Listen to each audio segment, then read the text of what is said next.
the chat up as well. And we're live with our 259th episode of Absolute AppSec. I'm Ken Johnson at CK Tricky on social media. I'm joined by my lovely co-host, Seth Law, at Seth Law on social media, and Daniel Ting and Paul McCarty here in, actually, how do you say it? Melbourne. Melbourne. Yeah. Yeah, you just say the last part really fast. Yeah, okay. Melbourne. That's how you say Or it. just Melbs, it's fine. I don't know. I like Melbs. Melts? Melbs. No, I don't know if we can do that. It feels wrong. Okay. Feels like you got to be a Melbourne local to do that. Yeah, right? it feels wrong. I can do it. You can do it. Like, not even drink. Yeah, it's just not a problem. Did we need to open up some drinks? Is that what you're saying? You want to hit the minibar? Yeah. Ken's already emptied us. I know. That's what I heard. There's Like I nothing fit to the drink. vodka yesterday. So yeah, thank you guys for joining us. Wow, We've this got went off the rails really quick. immediately. We've got protests behind us. Yeah. That's They fine. heard we were coming to Australia and decided the anti-AppSec crowd is out in Right. force, right? Now there's other stuff going on. Yeah, weapon stuff, war. Yeah. Yeah. Yeah. Good- Well, good- welcome back to another episode. If you're streaming, great. We will try and watch some of the Slack and other things that are going on. Not quite sure how well we're going to do today in the format that we're on about. But we've had a really good trip so far. We a couple days of secure code review training. Paul was in the class. yes. Good times. Really good group. Really good group. Really good group. Super fun. Yeah, it was really, it's the first time that we've done it. Well, I mean, this was the third time that we've done the AI stuff? Yeah, third time. Best time. Yep, Went best well. time. Yeah. Yeah. Even though we had, we always have hiccups, right? It's AI, it's new tech, and It's tough. It's either you go with the local Olama and some local open source model, or you do what we did, which is use Bedrock, but then, but we then got some- Amazon has limitations. Yeah, they Well, throttled we were us. using one Bedrock key, right? Yeah, that's true. Yeah, I mean, I can't blame them too much. Yeah. But I will though. Yeah, I will. So I mean, Mark in Slack was, who has some connections to that organization. yes, yes, he did. Yep. That's. I mean, I guess I won't go too far on that because he's not here to defend himself. probably. Yeah.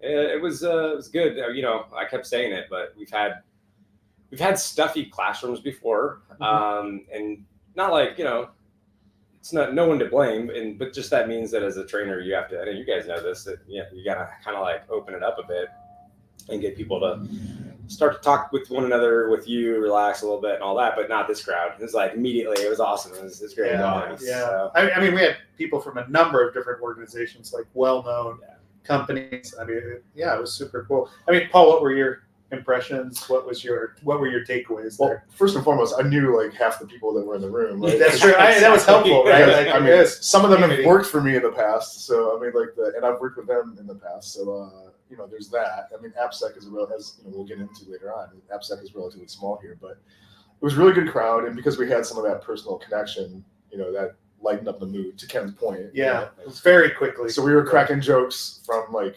seconds. minute zero. Just glad we don't have HR in the room, right? Right. Especially me and Ben. When me and Ben get going, it can spiral quickly. Oh man, yeah, it is. Actually, that's the thing is that kept coming up. Was just sort of like how small the community is here, how connected you all are to each other, and I think the joke that I heard the most was like that was the AppSec of Australia. In that room. So, that was pretty awesome. Yeah. So, but today you and I've got this panel at the AppSec DevOps conference. It's a spicy panel. How do you feel about it?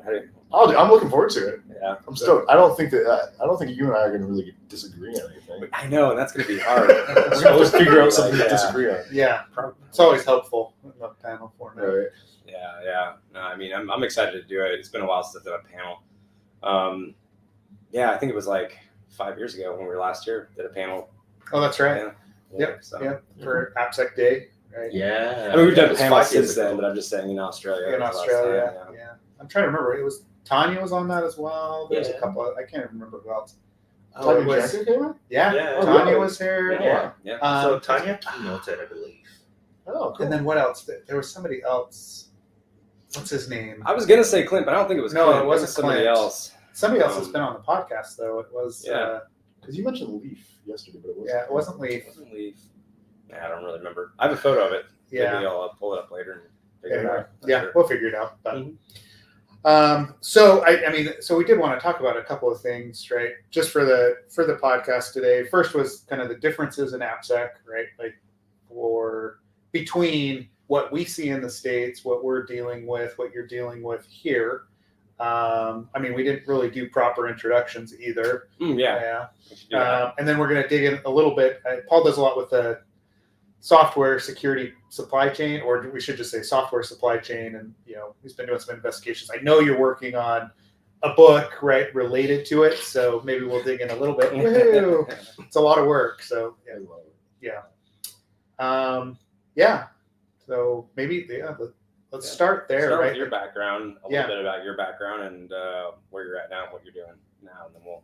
Yeah. move So we'll on. start with Paul McCarty. I'm saying that right? Yeah, indeed. Not a beetle. Been getting that for 40 some years. Not a beetle. That's it. We're done. We're done. Call it. We booked the wrong guy. Dang it. We were expecting a different Made a crowd. huge mistake. Originally from Detroit, Michigan. If you can't tell, I moved to Utah when I was a young man and created a computer store not far from where Seth was living. Yeah, we have crazy personal connections, which we don't need to get into on the podcast, but yeah. I think the thing that's always been interesting about my background is that for 20 some years I've somehow been in this intersection between ops and software development, right? Yeah.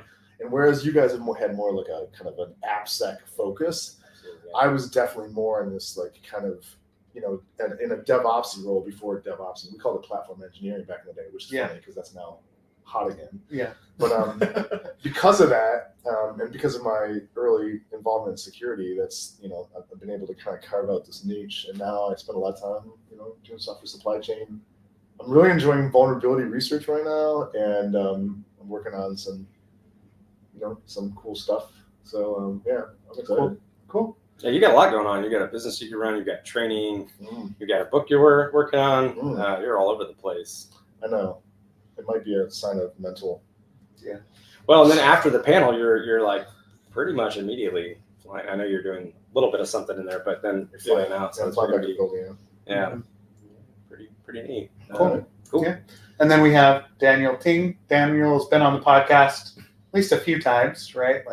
Remember we talked about some breach. Oh yeah, the Optus breach. The Optus breach, right? Yeah. Right as that was happening. So it was pretty interesting.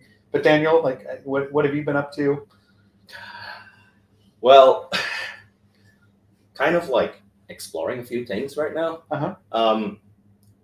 AppSec, ProdSec in Australia is kind of an interesting. We keep hearing that. Yeah.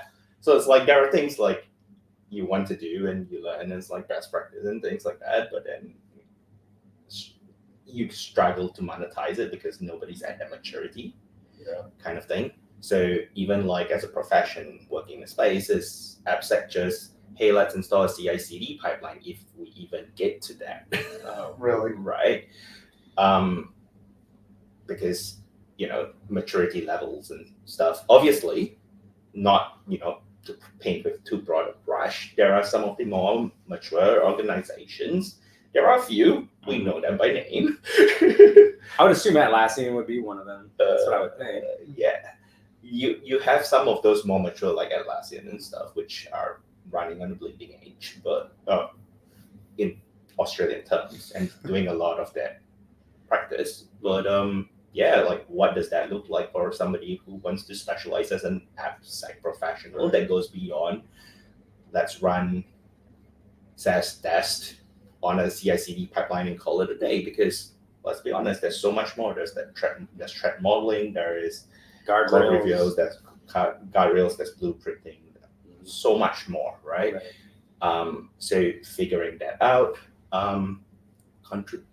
So trying to figure that out and see what do we do next, and trying to find interesting opportunities around. Yeah, organizations that will match up with what you actually want to Yeah. push agenda. I mean, I say agenda, but more just like Interest. bring things forward in the space, And actually be willing to engage and actually move that needle. Mhm. Yeah. What does it seem like from you all's perspective of like U.S. based AppSec versus say Australia? Like, what's the perception of how those differences like look or what they may be? Chalk and cheese. I think I'll go one step.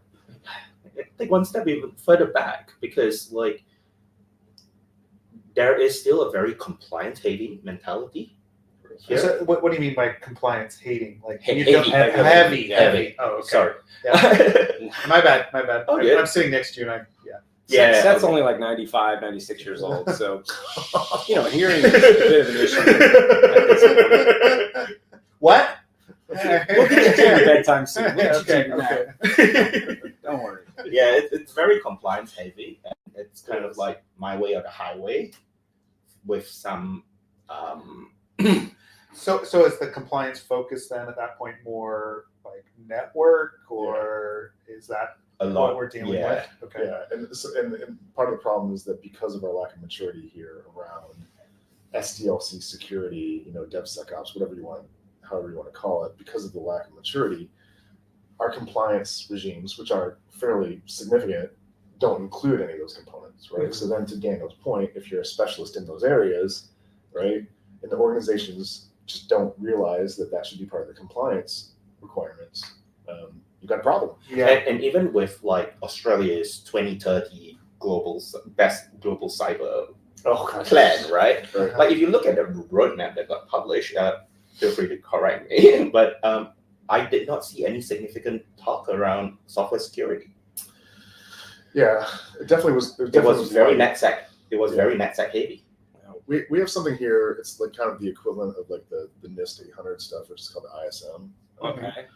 Very uncreatively named the Information Security Manual, and the ISM does include several references to SDLC security components. Like it does mention SBOM and a couple other things, scanning and whatnot, but that hasn't bubbled up into the kind of what are Australian organizations actually testing for, as part of the compliance, processes, and there's just not a lot of visibility on it. Yeah. Full stop. Yeah, and because of that kind of like perspective and focus still with a lot of organizations. I mean, Australia, there is this we're the lucky country kind of vibe, right? So only recently that there is that, oh wait, there is actually things that are not so nice that is happening. Oh, breaches or anything. Yeah. So it's kind of Yeah, like that 'cause that's- awakening moment. Right. That is kind of what drives, progress is, you need the black hats for, us to have a reason to exist in the first place. Right. So because I was thinking about that too, like I wonder if, just the lack of, you said lucky, and I was wondering if that's what you meant with breaches. And I'm like, because if there aren't a lot of breaches going on, it's like, it kind of makes sense that folks would just be like, oh yeah, compliance, right? That's the business requirement. That's the minimum I need to pay to play, basically. And anything beyond that is sort of like, I don't know about all that. We're not good here about Australians are not good. Australian organizations, it's a cultural thing, are not good at. We were talking about this last night about talking openly about their mistakes. Yeah, we were. Right? Yeah. And so because of that, what you see is when there is a control or there is an emphasis on whatever security thing you're focusing on, people push back against it and it goes away. So a really good example of this is that we created a mandatory, involuntary, mandatory data breach notification process. I don't know, like 8 years ago. Public list. You could go to it. You could see people that were on it, the naughty list. Guess what? Yeah. CEOs here in Australia complained to the government saying, hey, this makes us look bad. And you know what they did? They took it away. They just stopped it. They just stopped. You This can't hurts find my anyone. feelings. I don't like it. Yeah. It Take still it down. exists. No, actually, that's basically what happened. Yeah. It's like, Yeah. so the stats there, you can request it, but like it used to be like a naughty list, like full on public naughty list, because you had to actually disclose what got breached, number of people involved. You still do. You still It's do. just private. It's now private, Yeah. but it It's was now like you private. could So see. how do you get access to it then? Well, the government, basically, the answer is the government and OIDC. OAIC. Oh, yeah, OAI. Sorry, my apologies. OAI. I did think I was like OIDC. Yeah. That's a Gotcha. confusing mixture Yeah. of things. AWS. That's a different one. But yeah, the OAIC still has it, still exists. But it's an example of the cultural difference here, which is, while in the States and Europe, there's this emphasis on making these things public, because once they're public, we can realize how often they're happening, Yeah. which means we kind of realize that this is a bigger problem. Whereas here, head in the sand, culturally. So along those lines, do you even see like companies privately talking to each other about the problems that they're having, or does no one admit it? My experience is basically just nobody admits it. I mean, I've been involved. I've got an interesting perspective because some of our customers, and I can't mention who they are specifically, but some of our customers deal with these breaches, and you see the same organization getting breached 3 times. Right? Oh, wow. If there's not a reason to be on that list after, especially if it's the same attack vector, like Yeah.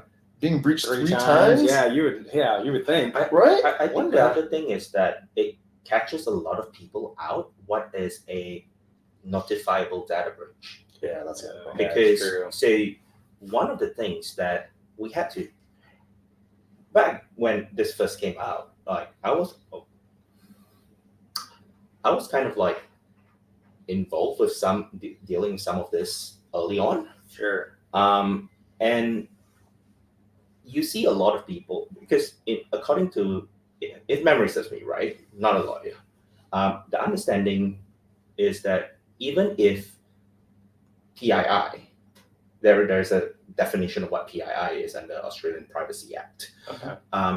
But if PII is seen by somebody who is not explicitly authorized to be seen, so hypothetically, if you had, your passport or your customer's passport photos on the desk, Mhm. and an employee who's not authorized, Casually walk by, saw it. you technically, that's a notifiable breach if that can cause serious harm.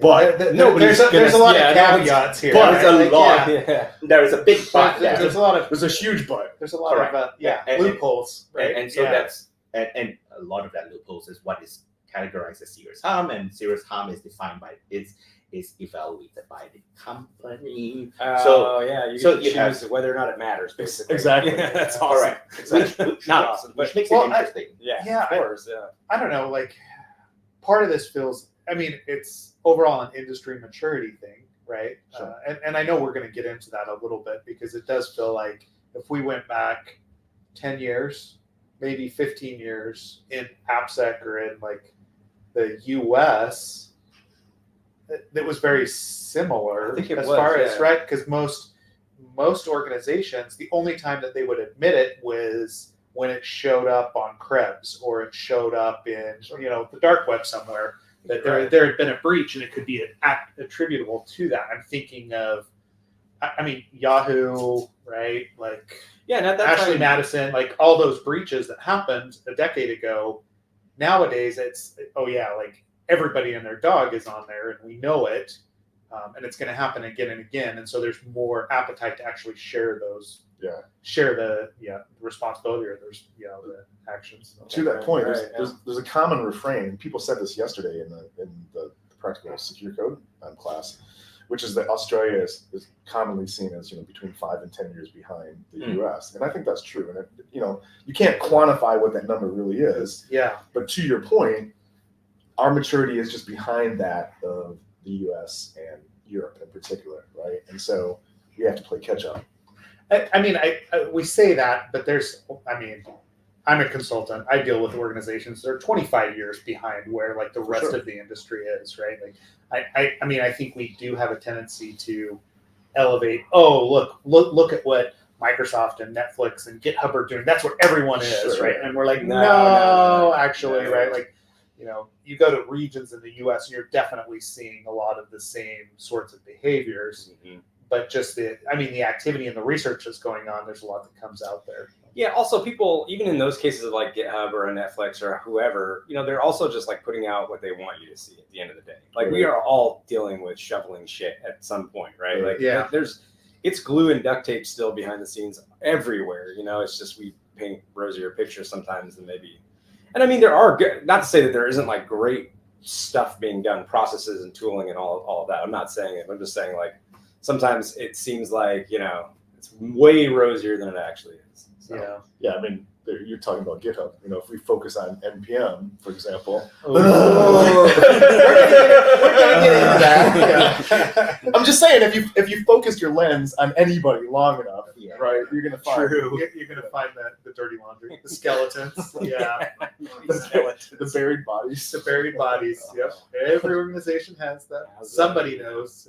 Yeah. You get big enough, successful enough, you start acquiring companies, and you're gonna deal with some of that.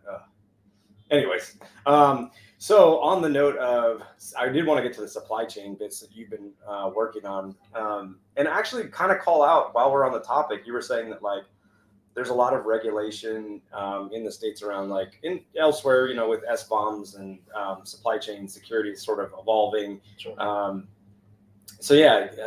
Kind of where are you at in your because I know you're giving a talk that's kind of around that. Maybe I don't know if I should consider that stuff. Is that? Oh, yeah, that's an actual attack, but that's a little different. Yeah, I've got a spicy one coming up from Melbourne B-Sides, which is what Ken's talking about. B-Sides Melbourne. Yeah, I'm doing so. B-Sides Melbourne. Real quick, I'll be giving a talk there, which is pretty spicy, and I'll also be doing an all-day training, my red teaming the software supply chain in Melbourne. That was the one I did last year with you, right? Yeah, exactly. Yeah, it was awesome. Yeah, this one's when you did it, I was trying to shove defense and attack in the same talk, and it just was too broad, and so now I've really so this is going to be more focused specifically on like the attack. Like offensives. Yeah, so.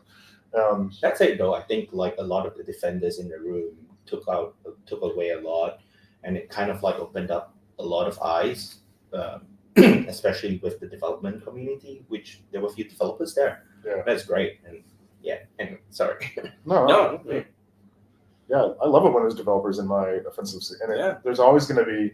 I'm always going to package in a way where people that are there, that are software engineers or are defenders, are going to be able to take something away from that. It's not like it's just for offensive security people, right? It doesn't have that focus yet. But. And I mean, like that's actually because we had a developer in the course for the last few days, but we've also had plenty of developers in our courses too. Where and I know ours is probably I don't know if it's so much offensive, but or like offensive focused. It maybe is a little offensive, but maybe not that way. We made it that way. Yeah, we made it that way, so it was fun. But I think he came up to me after the course and it said like it was really good because it was like a mental shift for him and in the way that he was like thinking about now as like code changes and whatnot. And it's nothing to do with our course or any specific course. It's just that mentality shift that you kind of give somebody that perspective that they need because they're trying to make stuff work. They're not trying to like think about all the risks associated with it from a security perspective. So and to be honest, that's what I'm finding as well, and where my interests have basically shifted a bit to engaging that developer, because at the end of the day, the moment it hits developers, the budget's been set, the timeline's been set by a program manager, product manager, whatever, right? And it's like, do I even have enough time to cook? Yeah. If you don't have enough time to even cook the steak, the table stakes, right? Like, let's not talk about the garnish and the sauce and all of that stuff and making it look pretty and good. Right. It's like, I can't cook the steak properly. Get this thing made. Right. I'm hungry. Yeah. So it's true. Yeah. Yeah. I mean, that's the limitation that they absolutely face. And then you bring it to the security folks, the AppSec folks at the end of that, and it's like, can you check if the snake's cooked? It's like, might. At the end, you mean not shift left? Or, Shift left. Yeah. Sous chef comes in. We might be talking about that later. We'll table that. We'll table that discussion for a little bit. Yeah. So, what does most of your sort of world look like with supply chain security at the current moment? Like, what are your like sort of concerns? Where do you think things are sort of headed? I know this is going to be a very generic and vague question, but it's kind of open, and for that reason, just your general thoughts on the state of software or supply chain security.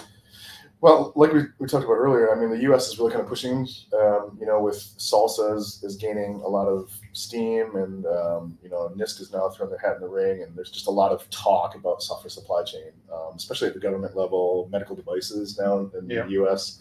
FDA, has some really hard requirements for people that are manufacturing medical devices for good reason.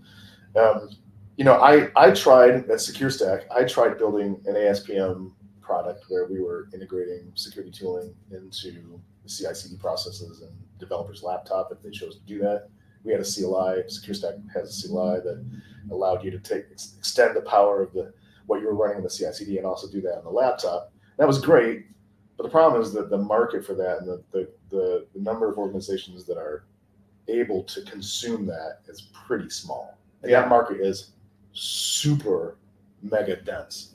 Liz just got into it, right? Yeah. And we did want to bring that up, right? Like, because I've already had questions about Wiz, right? Like, from organizations that already are using it for like the cloud side of things. Sure. And then they're like, oh, it's now our code security thing. And I was like, it's an ASPM, yes, right? Like it can do some of that, but it's not going to replace your SaaS tool or whatever it is, right? But what are your feelings there then? Well, being in that space, right? Yeah, so I mean, from really personally, where I was going with this was that I tried to do that at SecureStack, and because that market's so small, and because you still have this really kind of this hard problem of who's your buyer? Is it the engineering teams or is it the security teams? If your buyer is the security teams, then your problem is later on trying to get the engineering teams to integrate it and use it. Yep. If your buyer is the engineering teams, then the problem is that security comes along and says, well, we didn't buy the security tool, so we're not going to fold it into all of our monitoring and whatnot. So that was the problem that I had trying to be in that really busy space, and after SecureStack kind of went away, faded out. I was thinking, how can I kind of come at this from a different angle? How can I help organizations that have security teams, tackle software supply chain threats? Because the reality is that whether you're aware of it or not, like NPM and PyPy and Docker Hub, the attacks there are just escalating exponentially, right? Yeah. And all of us are building software and building applications that pull from Docker Hub and NPM and PyPy and Ruby Gems, right? So how do we do a better job of helping those security teams address some of those threats? And that's what I'm trying to work on right now. What that looks like right now, Ken? I don't know. Right now I call it Git hacks, and we'll see where it goes. But in the meantime, I'm trying to tackle that problem. It is a tough thing though when you're trying to build tooling for, and we talked about it before on the podcast where it's like what sub VC sort of problems that it's like it needs to be solved, but there's just not a big enough market for anybody to really invest in, and so you end up needing somebody who I guess is just basically it just never works out. It goes open source, maybe that code kind of. It's very rare to start building something when the market already exists, right? Like if you look at startups in general, it takes that like VC money to actually create the market first, and then that's the ideal is you create a green market and then you're the only player there for the first year or whatever it is. Well, this is that blue ocean, red ocean. Right? Exactly. This is an oversimplification by venture capitalists, right? That because the reality is that, let's just be clear, blue ocean really means that you have to educate your market. That means you have to be so far ahead of your buyers that you're educating them. So VCs hate that. Oh my God, they hate that. So they'll tell you go and find the blue ocean problem, but really what they want is they want you to be the first one there in the red ocean, right? Where you have something that's ready to consume what you've got, and it's a known entity, and you don't have to spend all your time educating your customer. Absolutely, absolutely, and yeah, it's like VCs are very averse to that, to investing in anything. They want. It's funny because I'll this is personal, so I can honestly say it's kind of funny because you get this like, well, don't be too new because you need to fit into existing line item budgets. Yeah. Right. But also, you need to really be different from everyone else. Really have a solid differentiator. And what's your USP? Exactly. So, like, just be really different, but also don't be too different. Yeah. What are you replacing in my stack? Yeah. It really is when you're building stuff. So, thankfully, though, Wiz has solved AppSec for us, and we'll secure it. So, we don't really have to worry about it. No, this is what I found though, right? Like if you go to that code security page on Wiz's site, you don't know what they're doing, right? They're like, oh, put us in the IDE and we'll solve your code security problems. And I'm like, guys, like, did you just build your own SaaS tool and like now you're doing all of this? No, right? Like I know, like 100%. But it's like, when you go to the developers or they start asking you, hey, we already have Wiz, like, can we just replace it with, replace what we currently have with this? It's very disingenuous from a marketing perspective. I mean, part of me understands because they're trying to push into that space, but like it leaves a bad taste in my mouth. Well, and we do this for a living, and it's hard for us to even ascertain what the value is or what it's actually doing or how it's actually working. So yeah, if you're a buyer who's just like, I don't fucking know, I just need my code secure or whatever, like, it's like, well, what kind of code security do you need? Do you need like dependencies secured, or do you need your first party code? Do you need us to aggregate these vulnerability things for you? Whole bunch of stuff that you could be scanning for, and it's like, I don't even like. Why do I don't need to know the difference between DAST or SAST or whatever. It's like, I just want my stuff secured. So I see why it's confusing enough for us than just imagine, outside this space. Well, and because so much of our industry, let's be frank, so much of our industry is driven by ticking boxes, right? Yeah. And compliance, like we were talking about, right? 100%. Yeah. And so the number of times, if I had $1 for every time, I was having customer discovery with somebody new and new customer, potential customer, and said, how are you guys addressing security in your SDLC, and they'll say, oh, we have Sneak. I'm like, all right, cool. So, what kind of components are you doing? And once you get into it, you realize very, very quickly, they don't know the difference between scanning for credentials. They don't understand the difference about, static analysis and the value of static analysis. I asked. Yeah. Right? No. So to them, it's just like, we got Sneak. It's like, all right, well, how much are you paying for it? Oh, no, we're using a free product, which is SCA. Yeah, that's all it is, right? But they've, on their security questionnaire, they've ticked all the boxes, right? And it's all just kind of an illusion. So, part of what I want to do is I want to give people real security for the software supply chain that is not just compliance driven. What that looks like, don't really know yet. But then as someone building the product, right, it's like, okay, I just want to ship this thing. I need this 1 million tick boxes, and I want to make sure that 1 million tick boxes, like what is security? like what qualifies as secure code here? Right. Security. Or what's good enough? Because if I'm a kebab shop owner, or insert your favorite taco stand, right? It's like, to what level do I need this to be, right? And potentially not at all. And like, what is minimum viable? What's the entry play of MVP now? Because MVP used to be, hey, it works. Mm-hmm. It passed the bloody smoke test. Yeah. Right? It's like, we'll figure that out later. Yeah. What's driving that? What's driving that is the fact that regardless of what the managers and the C-suite says, the reality is that the value that our industry, that our economy derives from software engineers is that they deliver features and functionality that we can then sell as quickly as possible. Yep. And security, as much as people will say on stage that it's important, it's really not, right? Lip service. It's total lip service. It's all an illusion. That's why I'm a DevSecOps guy, and it pains me to say that by and large, DevSecOps is mostly an illusion, right? because we just haven't really tried to do it, right? Yeah. This whole thing we're going to talk about later on Yeah, today. this whole thing. Yeah. Shift left, right? Shift left's dead. What are you talking about? We haven't even tried to We shift haven't left. even. No. I agree. Man, see, I can't agree with you. I gotta like Yeah. disagree with you. No. You and I can gang up on Cole. Yeah, that's Yeah, what there you go. You and I will gang up on Cole. We're We'll coming join for you, as buddy. a- We're coming for Watch you. out. He He might be speaking right now. Yeah. Actually, I think he is. Actually, yeah. Whatever. 9:30 a.m. Oh, okay. All right. Yeah, Cole, we're coming for you. Oh, they are. This is not on me. Not me, right? not me. I'm good. That side of the couch. That side The of the cool couch. side of the couch. Oh, The the cool side couch. of the couch. It's right here. I feel like this Daniel, is you're just not. a constant. This is a constant problem. Well, yeah, you call me old. Yeah. Otherwise, It is a right? constant problem. This is a constant problem that we as security muddy the waters, right? And so that's why when Wiz comes out and does it, that it's so disappointing to me. Is for years we've talked about the fact that no one knows what a pen test is, Oh my god. right? Like, yeah, like Wait, you mean it's not just a Nessus stand rebranded? exactly, right? Like, Well, the problem is in Or it's Australia in now, that, 90% of them yeah. are that. Right? That's the problem, right? Yay! We- Pen test firm with a $5,000 license per year. We've Yeah. devalued it and commoditized it to the point where, sorry. yeah, no, but you're absolutely right. That's just it, right?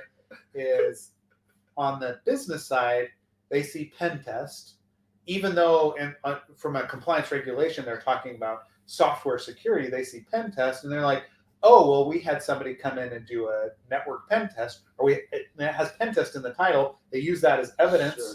and the auditors they look Have at it you and they're done like, a pen "Oh, test? Nessus, Yes. yeah, Done. check," and Yeah. they move on. And Yeah, then, it's and an then we're ISA. surprised that we get breached, right? We're surprised that Yep. there's APIs that disclose all of the customer data. Nessus doesn't pick that up. Yeah, exactly. I But mean, Wiz not- does. Whiz. No, I'm joking. This is Well, what is it? What is it? Yeah, Leisure Suit Larry. Don't worry, just whiz it. Just Yeah, whiz it. Just whiz it. Yeah, there we go. This is why vulnerability, like exploit development, I'm being drawn towards it, right? Mhm. Because in that scenario, I just don't have to prove to you. I don't have to go through the song and dance of proving to you commercially that you need to implement, SAST or whatever it is, right? I can you can just build vulnerabilities and then you can sell them to the highest bidder and happy days, right? Yeah. Now, obviously, morally, I don't actually believe that, right? And that's not what I want to do. But the reality is, Well, we're going to cut that out, but yeah. Actually, we're going to just solely focus on that Yeah. without any context or your further follow-up. It's not statement right. That's now a YouTube short. Yeah, exactly. And a TikTok. I immediately regret it. Sorry, I interrupted. Go ahead. No, I mean but there is a sense of frustration. I've been doing this a long, long time. I've been doing this for like 30 some years, right? Seth and I were talking about my first job Yeah. the other day in Cache Valley, but I've been doing this a long time, and I've gotten kind of frustrated over the years, Yeah. like trying to sell them something I know they need, and they just totally devalue. And it's a compliant. Now, at least we have a compliance-driven culture, but that means that pen tests are now being driven to the bottom because it's become a commodity. So what's a way for us to like actually help people understand that the products are, that's why I'm a big fan of bug bounty and stuff like that. So, Yeah. So, I mean, Absolutely. you're talking about exploit and vulnerability, like development and research, right? Like, you said that you're starting to focus that direction. Like, I wanted to dig in a little more on what you actually mean by that, right? Sure. Like, so are you doing it through like, this is what I'm seeing in software supply chain, like CVEs, and we're writing exploits for that, or where are you going? Well, a little, yeah. It's because it's in flux right now. I'm still kind of figuring out what this looks like. I don't have a hard answer for you, but I think that what I have been doing over the last 6 months or so is like some part of it is like just observing what the bad guys are doing. Okay. And so I've built a bunch of detectors for NPM and PyPy and Docker Hub, and so I call it early. It's like those early warning systems for tsunamis. Oh, right? yeah, early detection. Yeah. So the idea is that instead of waiting for the actual software supply chain attack to happen, Mhm. we're observing the early parts of it being built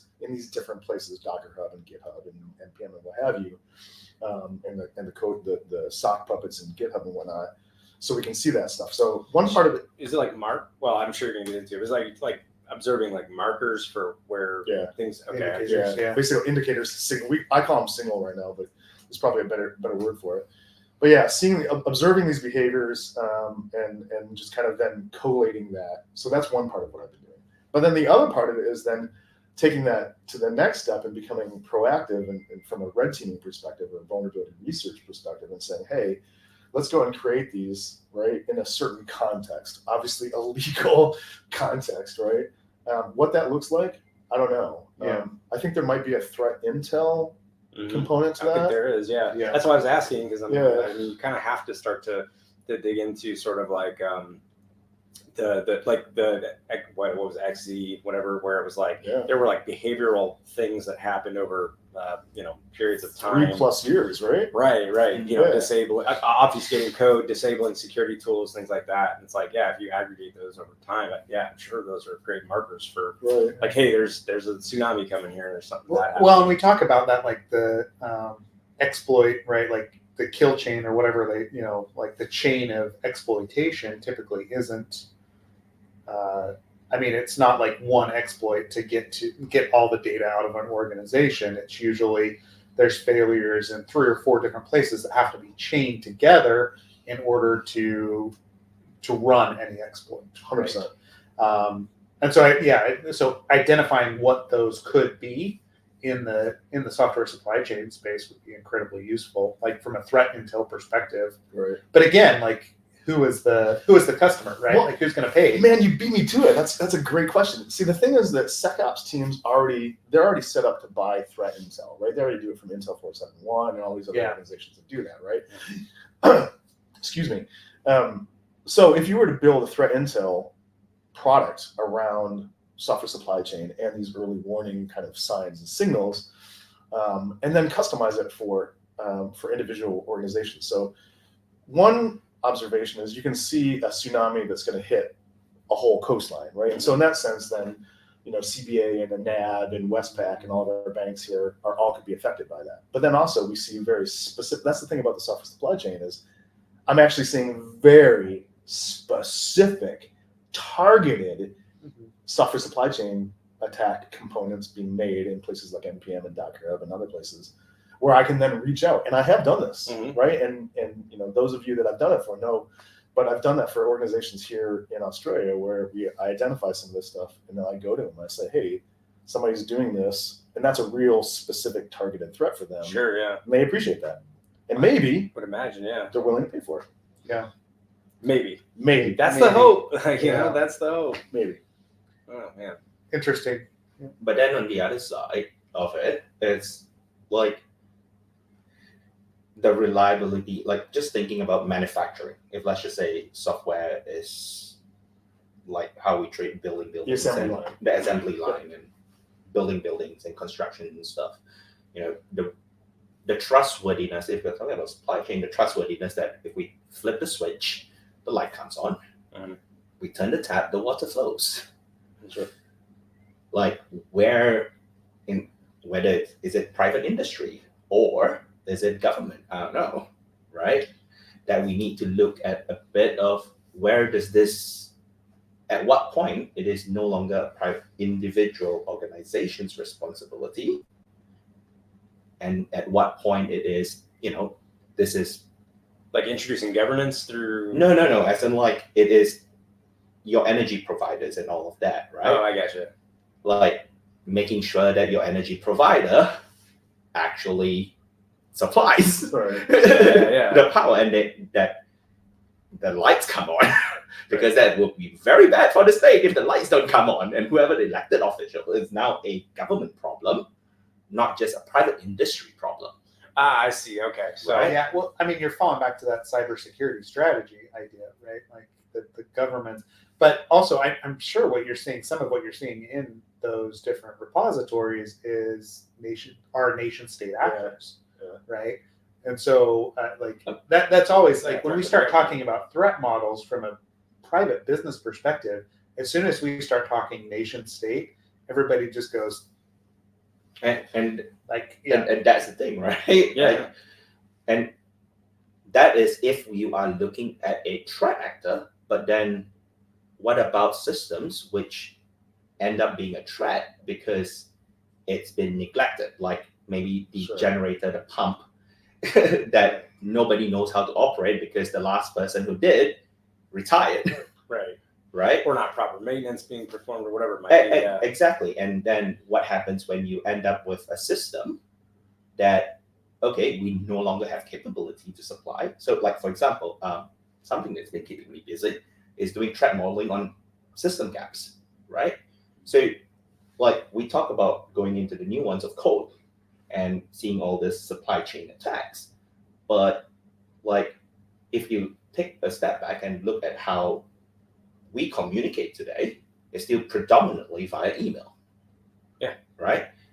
And It- messaging, yeah. What happens if, let's just say, now with the shift to Google and Microsoft forcing everyone to go into do OAuth authentication and they're disabling legacy sign-in, Mhm. how many systems will break that? Yeah. Right? Yeah. How many systems that depend on that would break that? And then capability-wise, in Australia, there is no root CA that is based in Australia anymore, Oh. besides one for the Department of Defense. I think it's from like an email perspective to your point. So, because supply chain problem, it's a supply chain problem, but it's a systems problem now. I think the average Joe is now kind of getting used to seeing like BEC and email kind of spam stuff, and we're building and it's becoming more targeted, and that's bad. But then you look at, for example, software engineers who are used to seeing just a crap ton of emails come in because somebody wants to this PR and they want you to look at this, and so we've culturally been, programmed to look at our email for all this kind of SDLC kind of stuff, right? And so that's why I have found when red teaming software engineering teams, phishing, if you come at it from a GitHub, GitLab, Bitbucket kind of the SDLC tooling, it's way more effective than you would see for the average, right? So it's pretty easy to get a software engineer to click on a very targeted thing if they think that somebody in the team is asking them to do, PR or review some code or whatever the case is, right? Yeah, because it's natural. It's part of their existing Exactly. the flow, and yeah. And they're just used to seeing so many of those come in, right? Yeah. And because they see so many of them, they're not necessarily going to look at each individual email and say, "Where is this link?" Right? Yeah, Because they're we've just seen gonna, so many. they're used to clicking on that link, right? Yeah. Yep. Mhm. Yeah. Which Makes is why sense, I don't really right? believe in phishing Exercises. and We who were talking about this. Yeah, we were That's talking what about we were this. talking Yeah, about yeah. that. We have to totally obfuscate who we were talking about in relation yes, to, right? yes, that's right. Yeah. Ah, man. Red. I'm looking at you. Red teamers should not have to fish. Assumed breach. We should not have to fish because we know that we can do that, right? Yeah, somebody's gonna click on it. Like, Well, what's that no, like proving? I mean that's always it, right? Like the social engineering, those engagements. Like even if we go back to our fishnet days, Uh-huh. I remember talking to what was his name? One of the consultants that was doing like the physical stuff, Sure. and his success rate for phishing or entry into physical social engineering was like over 100%, right? Yeah. Like there was not a single time that he had ever been denied access to anything. And like that's what you see from a phishing engagement too. Somebody always clicks on it, 100%. and it's always somebody that has access, right? So I've got a story about that, and it's a feels bad moment.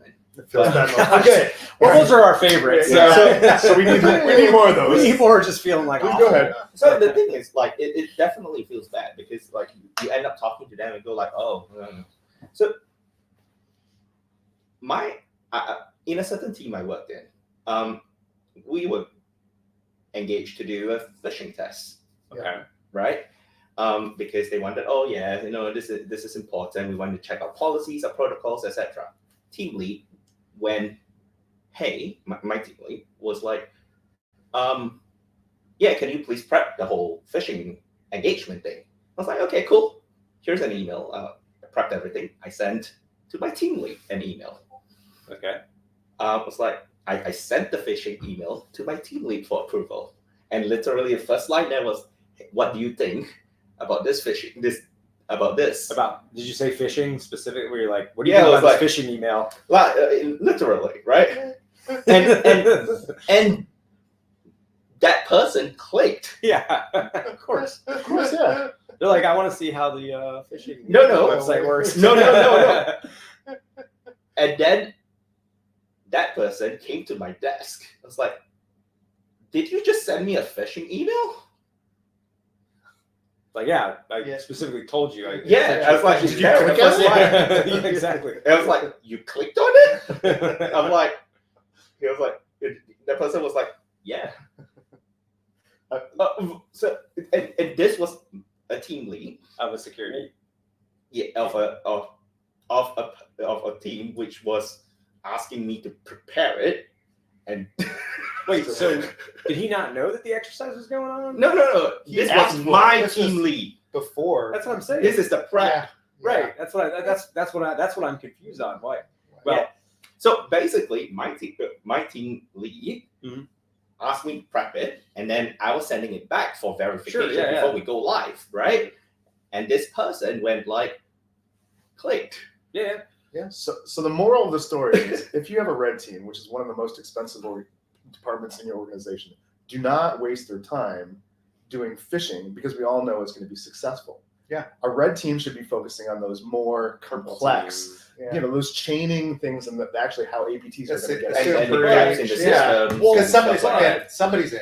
Yeah. But if you're using that to then say like, if you're using phishing to say like, I don't know if there's a, if you want to put in a command and control agent or whatever it is that you're trying to get. If the goal is not, hey, can we fish? If the goal is, once we're fished, what can we see? Like, is our detection team up to snuff, and they can suss out that this is happening?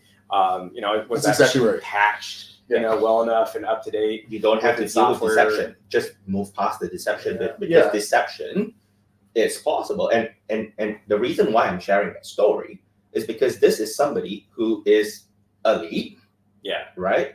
Is expecting it, asked for it, and is on the got same caught off team, guard, yeah.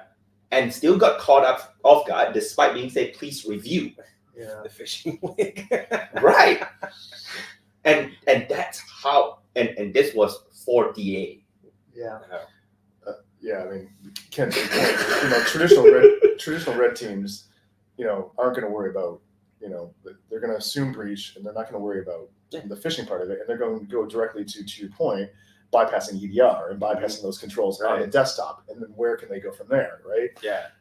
That There's value in that, and those 100%. purple teaming activities where you're like, all right, let's do a retrospective. You guys didn't see this come through, so let's tune up our detection. Let's rerun it, see if the detection now picks up. Okay, that's cool. All right, we've done our little report, and we've improved things, and that's valuable. But yeah, like, can I get a human to make a mistake is like a ridiculous. Well, yeah, it becomes an exercise in how much research can you do before Mhm. to make it look official enough, right? Yeah. That you do catch somebody in that moment. Because I mean, as contractors, as like internal employees, like we've all clicked on stuff that we Yeah, probably for sure. shouldn't have. Like everyone has. But I mean, there's a reason why confidence schemes have been around for so long, right? Sure. No one's saying don't do phishing awareness, right? Yeah. Your organization needs to do phishing awareness. What Yes. we're saying is, don't burden your red team, who has a very specialized function inside your security operations. So, like, don't burden them with doing that, right? Yeah. Pay some phishing awareness. What know before? Know before, or yeah, whoever right? it is, Yeah. right? Like Yeah. threats. Yeah. All those. There's companies out there that'll. There's been a lot of conversation lately. I've noticed, specifically weirdly on LinkedIn, about buy versus build, and there's just such varying opinions on when you should buy and when you should build these kinds of things on your own. Just meaning in general with like security tooling and whatnot. What are your thoughts? I'm genuinely curious what this group's thoughts are on having an organization where you can build things that you very, very much you specifically need versus trying to like use a vendor who maybe can meet that specific need, but also maybe is more of like a generic way to approach Sure. solving that, whatever it is that you need. Well, I think this is going to come up at the conference today too, as well. And I'm going to expand, I think, your question a little bit to say there's a pushback right now by a lot of my friends in DevSecOps and the AppSec world, saying, it's not about tools, right? Ben was talking about a lot that the last couple of days in the class.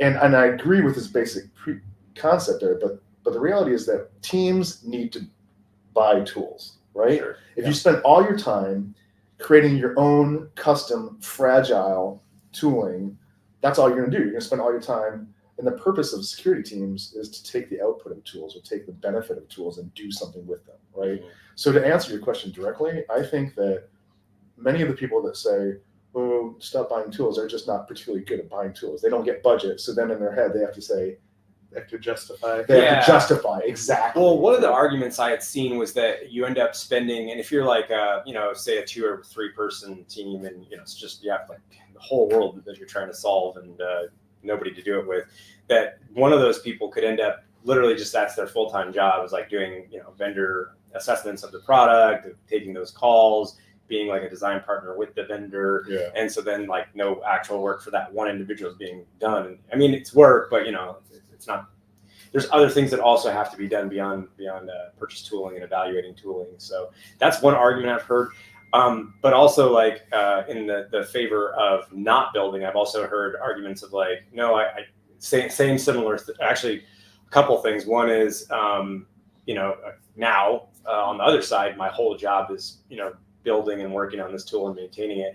And then the second piece being that like, what if that, and actually I experienced this at GitHub. I don't know if you all have ever experienced this inside of an organization, but we had a product that someone built. They ended up leaving, and they were like, the way this tool worked is like developers actually started using it, and then they started contributing, and then like more of the code base was actually being developed and maintained and whatnot by the software engineers, not security. Yep. And then he left, and then the devs want support from people that don't have any idea on how to actually Sure. we could figure out eventually, but we don't really have time for it. So there's these arguments on either side, and Yeah, I mean, It's nuanced. it's nuanced and it's difficult, right? You look at like some of the recommendations for building a security program, and the build versus buy comes up in that, and it's always that like it's almost like the economies of scale, right? Like you've got certain tools that have been out there for a long time that enhance a program, but once they fall out of date or they're not being updated or whatever it is, it can actually be a detractor because you're spending time on things that don't necessarily matter, right? The prioritization becomes an issue. I would say Sure, team yeah. enablement. If your team is not enabled and empowered to actually do the thing, buying the best tool, buying the latest bench saw will not make you suddenly a master craftsman. yeah, absolutely, yeah. And to that end, it's like, okay, as a cheapie, you can build your own saw, right? You can build your own tools, but at what point do you upgrade from a hand saw to a nice Yeah, when do you make that, or how do you make that determination? correct, and then being enabled and empowered to actually use it and have the team, the skills, the capability, the support to actually make the most of that tool, right? So even like, so I used to do photography Nice. for a living at some point, Nice. right? And I would have my clients basically come up to me and say, hey, wedding cake, whatever. And go like, you take great pictures, must be the camera. Like, how offensive is that? Right? So at some point I was like, so is it the tool or is it, like, does the tool help? Right. Yes. Do I build my own custom, filters and processors and stuff? Yes. But also I am enabled to make those choices because I have workflow, process, team support, etc. Mhm. Do I build some of my own filters and processing pipelines, etc.? Yes. But do I buy, like, do I use Lightroom or insert Darktable, whatever, right? Sure. As the software versus build my own? Yes. So it's kind of like, and there are very like specific use cases in which like there's not gonna, again, going back to the sub BC scale sort of tooling, it's like there's definitely things, and not just that, but like your business has potentially in the way your tech stack and your business purpose, of the apps that you're responsible for securing, like what you need to do might be very, very, very specific to your org. No one's building a tool for that. So in those cases, like, I don't know, I've definitely given the green light on that, at GitHub for sure. Like and I've seen, here's a concrete example of something like that, where when I was at B-Sides SF, I saw a couple talks on this. And then I think you and I were at another conference that was talking about dangling subdomains and like finding that. Yeah. So I'm like seeing all these talks, and it's funny because they're all using similar like glue to piece these open source things together. We did it at GitHub too. And it's like, at that point you start to feel like, okay, well that's an actual product then, or, you see enough people doing it, but most of the time it's like, these are just weird little edge casey things that you have to build some tooling for. And in those cases, I personally feel like that's okay, but there are like downsides. Yeah, and I mean, each organization has those edge cases that really only apply to that organization or to that vertical, right? Then it may not make sense to actually sell into create a huge product for that, because there's not necessarily a buyer for it. So you have to internally build that. Yeah. But those common problems, right? Like having that tool set available, to Daniel's point, and giving those to the experts and being able to apply it is incredibly useful, because it does level you up quicker as a security. With my product management hat on, on the other side is what is core business versus what I can get a vendor to do for me, right? And just pay the vendor to do, so that I can focus on my core business. Like how the same way we deal with tax, and legal, right? You go like, ain't my problem. Yeah. Like I have this very specific thing, I can build it, and then I can gift it to the vendor, right? And go like, hey, as long as, or whatever, depends on the organization, I'll make it open source, whatever, right? But I need to focus on my core business, because my core business is this widget here, right? Not this thing. This is supporting feature, and then it's a business decision, business strategy thing from there on, as well. I would be remiss.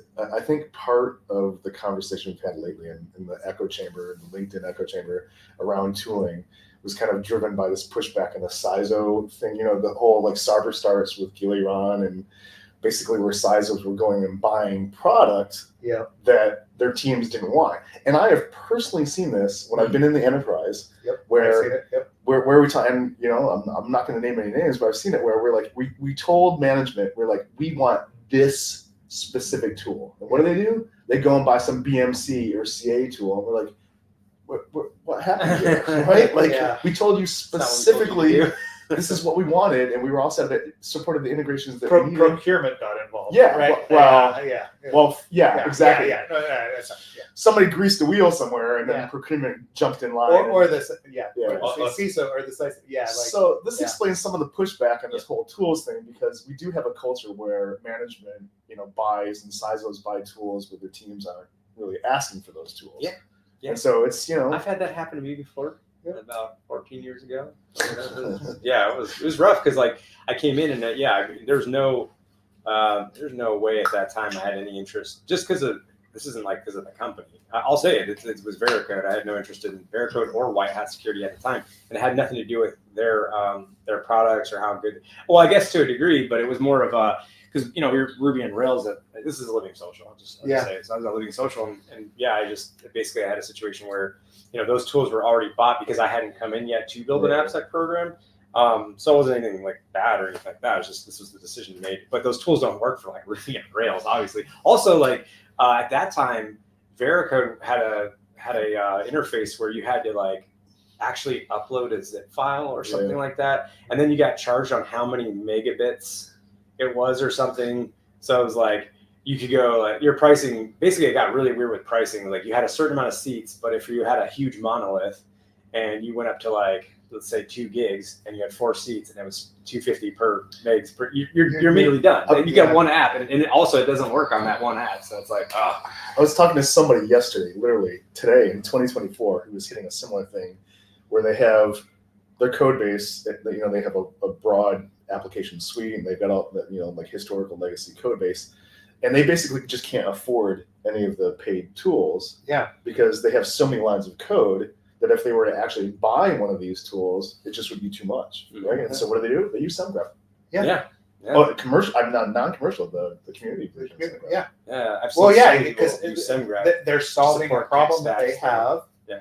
And industry or like the vendors that are out there have like The pricing priced model, themselves out the of it, pricing right? model Like doesn't it's- work. yeah.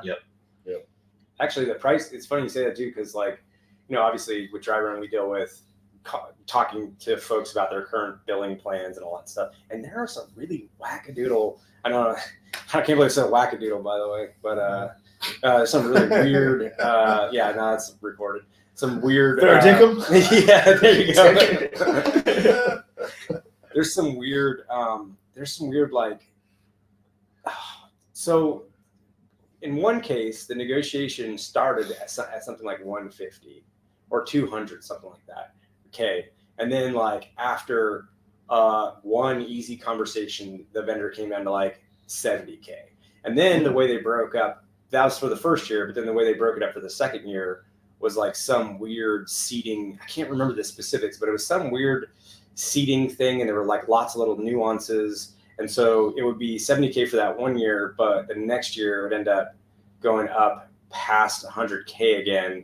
And it was just like, when they were explaining it to me, I was like, Jesus, this is so complex of a licensing model. Whiplash, yeah. And and I will say too, just from everybody in this room has probably experienced this, there's a desire as a business to also start charging, like upcharging for like little small features. Yeah. Like actually the joke that was being thrown around by Ben in the class was about enterprise, I think it was Ben, right? Yeah. I remember the Auditing joke. is an enterprise feature. Yeah, paying for logging logging. is Yeah, an yeah, enterprise yeah, feature. Yeah.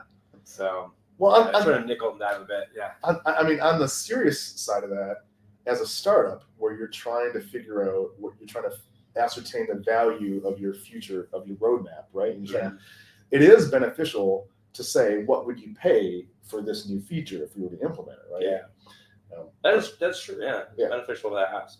Yeah. But then you do risk if you do that with like every little thing, it's like at a certain point it's weird because there is a cost to running, especially some features actually have like significant costs behind them. So I understand in those cases.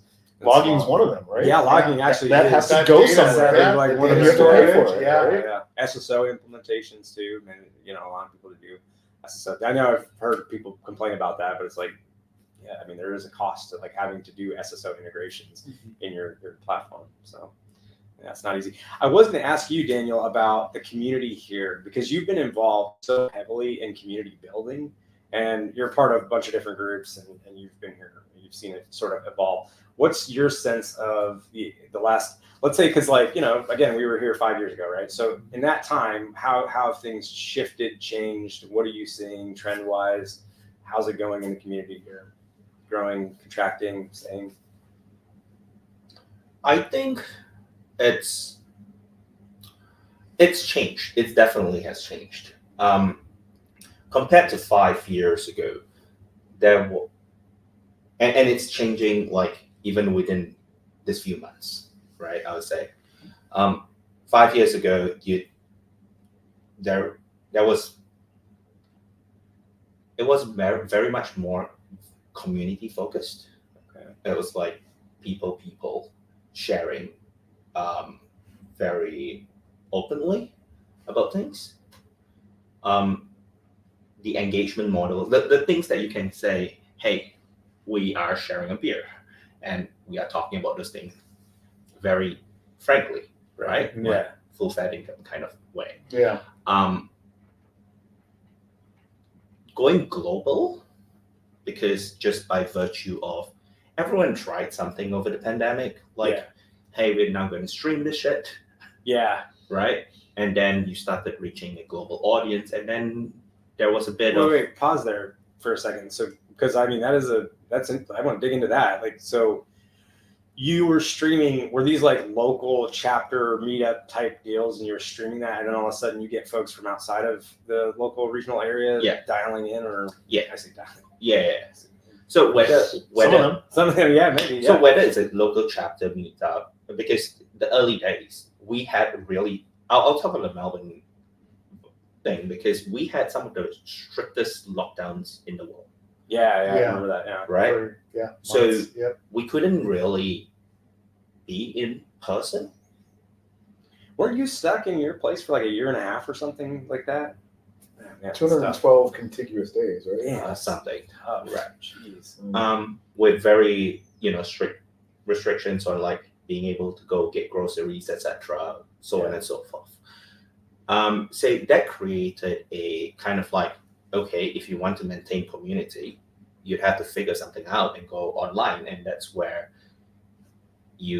there was the spawn of, okay, what do we do? Okay, if it's YouTube, so we tried some stuff like, hey, let's go YouTube. But then at this point, it becomes this, Yeah. right? And at that point, it's like, what's the difference between this, a local meetup, and DEF CON, for example? Yeah. Because that puts your talks on the same, because it's still time and engagement. Do I watch a Netflix video? Right. Pretty Netflixed out, I think, at that point. All of us can all say of us, yeah. we're pretty Right. done with Netflix. Oh, and Disney Plus was kind of a anyway. I don't know. Unless you want to, arbitrate your way out of. Anyway, I digress. Do you compete with DEF CON's back catalog besides Global's back catalog, or whatever local conversations that you have? And at that point, it's like, you're too tired. So are you saying that because during that time period where everything kind of went online, that it kind of devalued the local kind of meetup scene? Is that what you're Yeah, saying? and then it became. Or it decreased. It Definitely was very. decreased. Two things, right? Thanks for clarifying that. It enabled us to do two things. One is actually reach out to international speakers and get some really interesting people to share their knowledge and have conversations and stuff. They didn't want to hop on a 20-hour flight. I mean, I know they couldn't, but even if they could. Right? Because it was all online anyway, it made that possible. Mhm. So not going to say that there were no good things about that. Yeah. It was amazing for what it is. But one thing that I noticed was lost is those conversations. The conversations that you'd have in person at a bar. Yeah, Or the open dialogue, yeah. the true, getting South down and into house it and being rules, honest. right? Yeah. Yeah. Are you positing that hasn't come back though? It's coming back a bit as things come back, but at least what I'm seeing now, the culture and expectation has shifted. Yeah. So I've not gotten to that part, but I guess timeline-wise, there were, I think, I'll broadly say there are three phases, right? The fully online, the hybrids, Okay. and then the attempt to come back to what was. So is it, in timeline-wise, matching that up, I assume, obviously, 2020, 2021, beginning parts of 2021, I'd imagine that's just, obviously all online, but by what part, maybe like mid or later in 2021, or like even 2022, then it's like maybe hybrid a bit. Attempting to hybrid, yeah. Now you're just fully in 2024 trying to get it kind of. And trying to get back. And then the thing is, there's two sides to it, right? One is the community and the engagement and the will of the people. Right. The other one is the economic forces. Because running meetups in physical space, like Costs. Yeah. like this is the cost of StreamYard, Yeah. right? So Well, on your equipment. and Yeah. equipment and whatever, right? Right. But I mean, equipment, we already have that for video conferencing because everyone's remote. Yeah. Yeah. During that time, right? So same equipment and StreamYard. I think I'm hearing what you're saying, and I think I largely agree that the pandemic, at least here in Australia, but I also think globally, has affected meetups and conferences. You look, Singapore OWASP has struggled, right? Yeah. I do want to get my pitch in for my training, but Yes. Yeah. We'll get there. yeah, but Before we close up. I agree with that in the sense that I think that it has negatively affected people's wanting to travel regionally to go to stuff. But also it opened up some new experiences, to be honest. Like, and I think during that phase, right? There is some level of finding out what's the difference, because taking talks and stuff and just putting it online doesn't work. So what I'm trying to get at is it's not just as simple as streaming what you normally deliver at a meetup online. Right. Or writing a blog. Or writing a blog. And assuming if you write it, people will come. Right. Exactly. It's about the different kinds of experience and the different kinds of conversations that you can have with those communities online. It needs to be online native kind of thinking. Like, for example, ComfyCon. It's a virtual conference in Australia. ComfyCon. What was that? Yeah. ComfyCon.rocks is the URL. All right.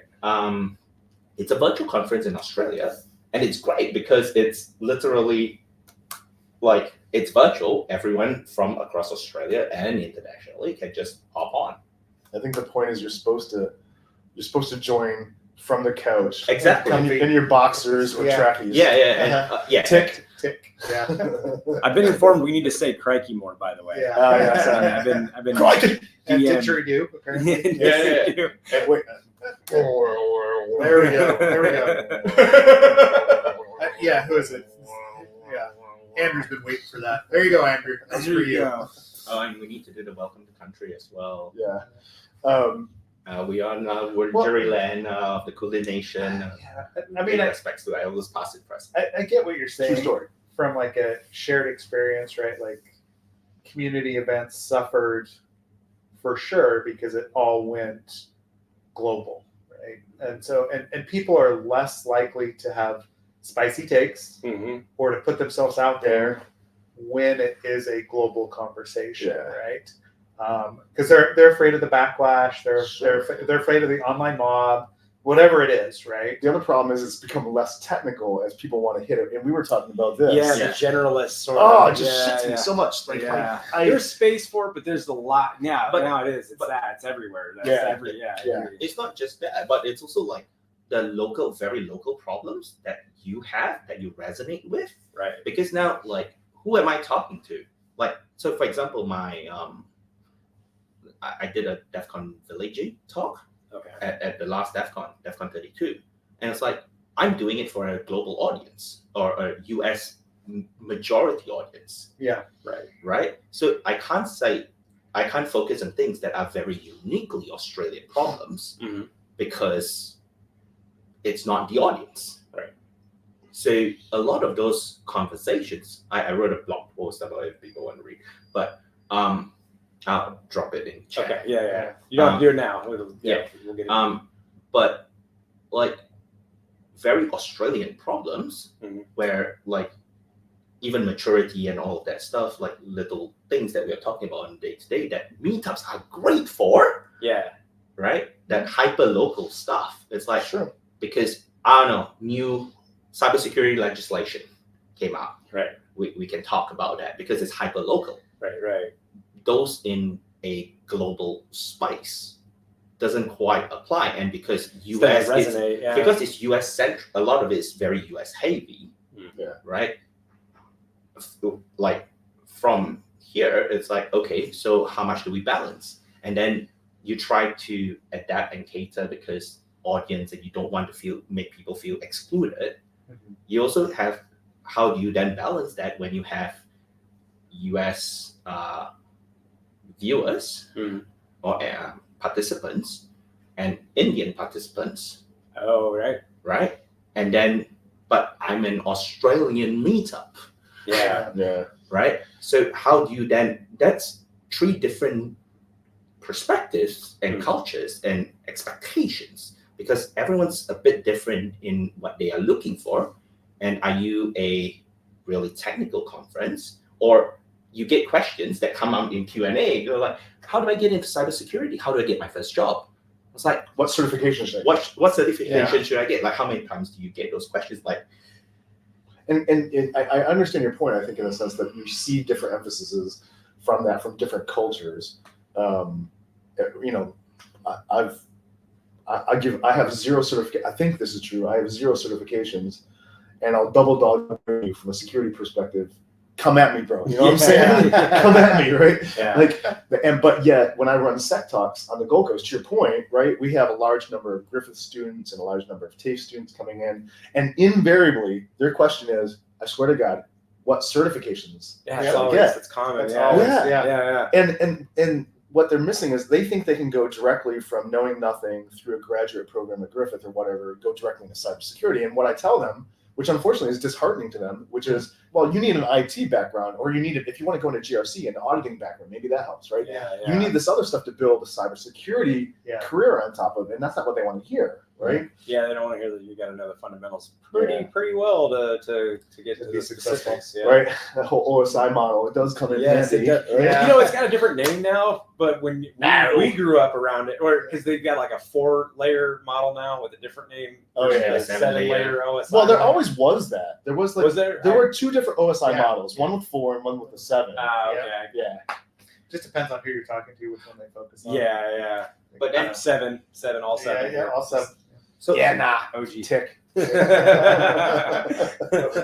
before ragging too hard on like online and stuff, like it just to counter that with very explicitly created experiences, right? If you create that with online native in mind, Yeah. it opens up like a whole different kinds of conversations and engagement kind of like model. Yeah. ConfyCon, as I mentioned, DEF CON went virtual for a couple of years. Right. That was when I'm in Australia. It costs bloody a lot Yeah. to travel. So I know, I just do it. Yeah.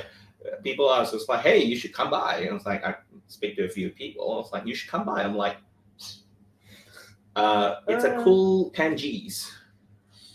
Yeah. Yeah, and I know because I just did it and got COVID and wasted all that money. So it's like, it's a cool 10 G's for me to make the pilgrimage. Right.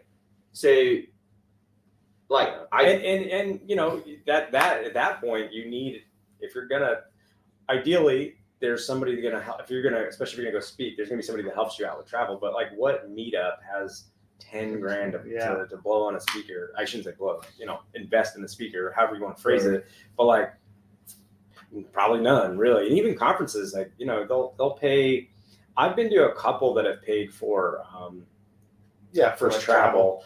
But even then, it was like maybe a 6-hour flight. It's like to Europe or something. no, but then that. also AppSec Day we paid.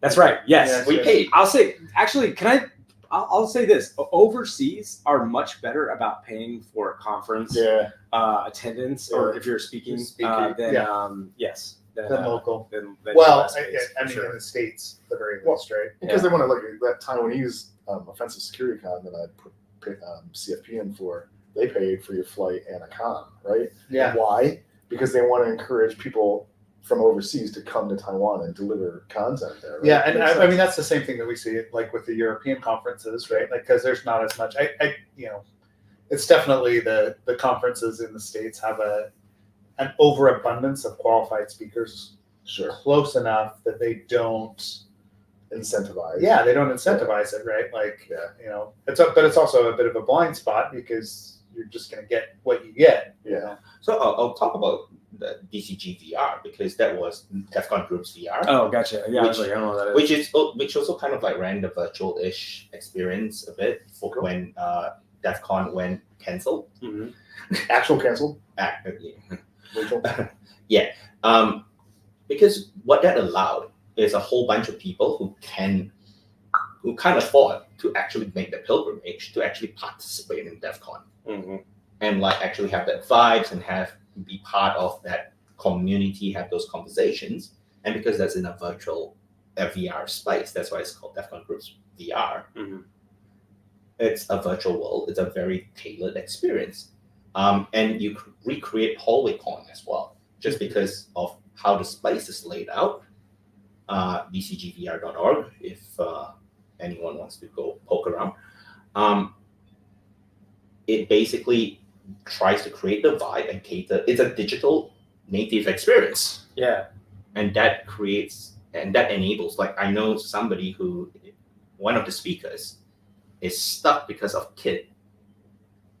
Amazing speaker, amazing research, Right. world-leading research, but can't make it to Vegas because Right. they're Yeah. Kit, right? Yeah. So it's enabling for people to participate on a global stage, get their stuff, their talks submitted to DEFCON Media Library for posterity, right?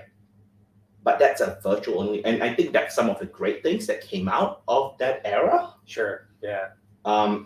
And being able to do meetups that are topical, that are too small for a local meetup. But if you pull together a more global-ish audience, there may be enough people interested in that topic. Wider Yeah, audience. to talk. Yeah. Well, and also going back to the differences between the AppSec community here versus elsewhere, in various places like here, you get this chance to maybe have outsiders help influence how you expand and mature AppSec, ProdSec here kind of activities. And how you think. And Actually, is ProdSec a thing here? If AppSec's not a thing, as much of it, not saying it's not a thing, saying if the subset, or it's a subset of things that we would normally, of a much larger picture of things that we would do in AppSec, and I would imagine ProdSec, that would be like way more limited than The simple, AppSec the simple, honest answer is fuck no. yeah. So I was gonna say, I don't call, I even hesitate calling myself an AppSec person. yeah. But what I do is ProdSec. All right. Right. So to that point, right? I hesitate to call myself an AppSec person just because of how fringe it is. Sure. But what I do is ProdSec. So it's like, So we I don't found even one. say that. We found one. One. Just one. There's a couple startups. Daniel. There's a couple startups I can think of that have ProdSec people keep turning, but we're talking about, less than 10. Yeah, this is the joke. Circling back to the top of the program, this is the joke that me and Cole and Ben make, which is, if you get us all together in a conference, that's like 80% of AppSec or ProdSec or whatever you want to call it, right? If something happens. Yeah, right. Uh-oh. Yeah. Well, so I did want to get to your Singapore training. Like, what are you doing there? What are you training folks on? Yeah, because just We can logistical. Yeah, like we'll wind down here in a few minutes. Oh, okay. Let's So I'm doing my all-day red team in the software supply chain training Okay. at Singapore OWASP AppSec, Global AppSec Day, which I'm really excited.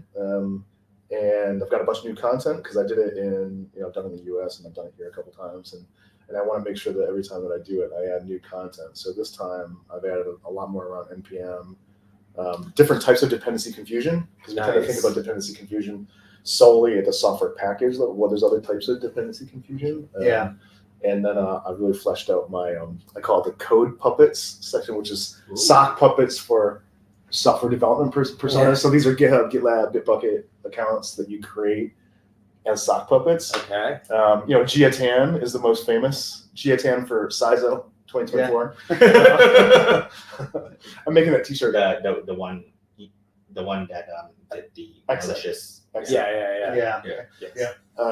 And so one of the best hands-on parts of that training is like helping people craft their first code puppet, but then what do you do with that, right? Because how do you level it up, right? Yeah, exactly. How do you create activity? So you're creating bot networks for supply chain attacks, basically. For sure. But the reality is that how many platforms now use GitHub or even GitLab as the IDP, right? So you basically you create a GitHub account, you can then go log into Vercel and AppDio and all these different things. Yeah, pretty much With everywhere. Yeah. So and you can then extend that persona quickly from GitHub out into these other platforms with that same persona.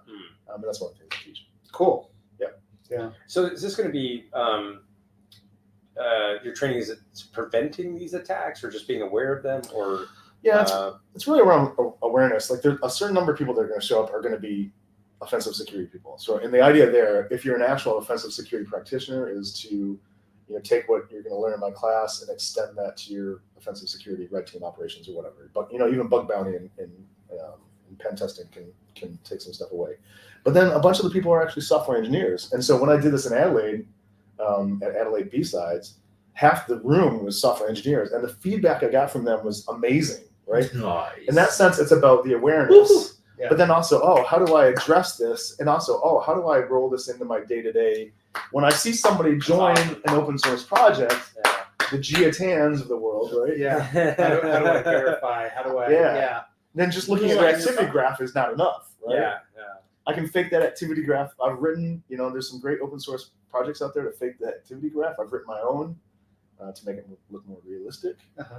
But, and these are the kind of use it to paint like nice ASCII. right. Yeah, there's you can paint stuff too. Mwah. But those software engineers take some real kind of learnings away from that. Did I just use the word learning? Learning. Shit. I'm Yeah. sorry. You should say wackadoodle on air. Yeah.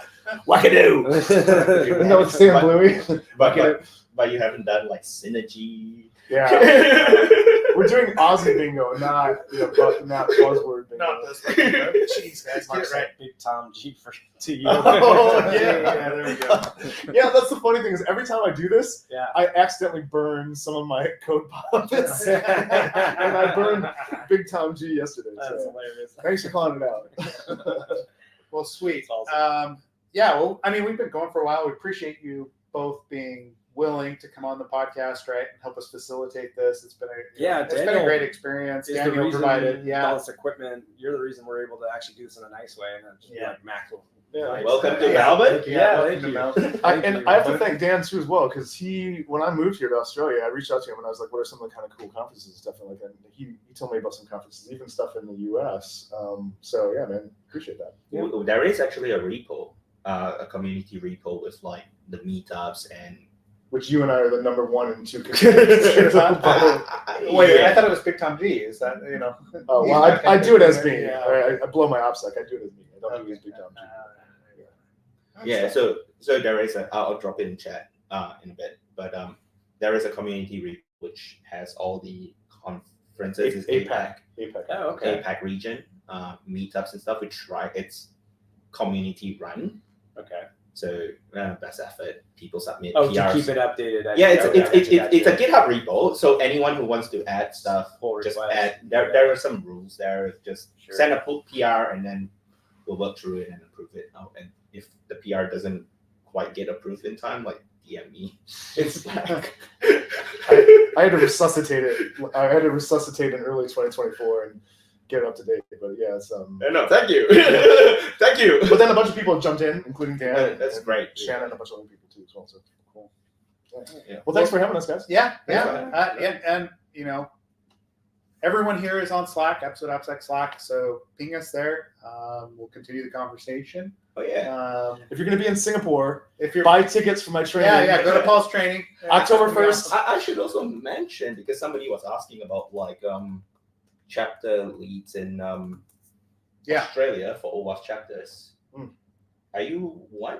No, you're not. no. So I'm the chapter lead for OWASP Melbourne chapter. In case. case. I don't think we ever mentioned that, right? No. But Yeah. So Daniel's the chapter lead for the OWASP Melbourne chapter. If you have questions about where or what, AppSec. I occasionally go to the Brisbane one, but Yeah. run by Wade and Billy, I okay.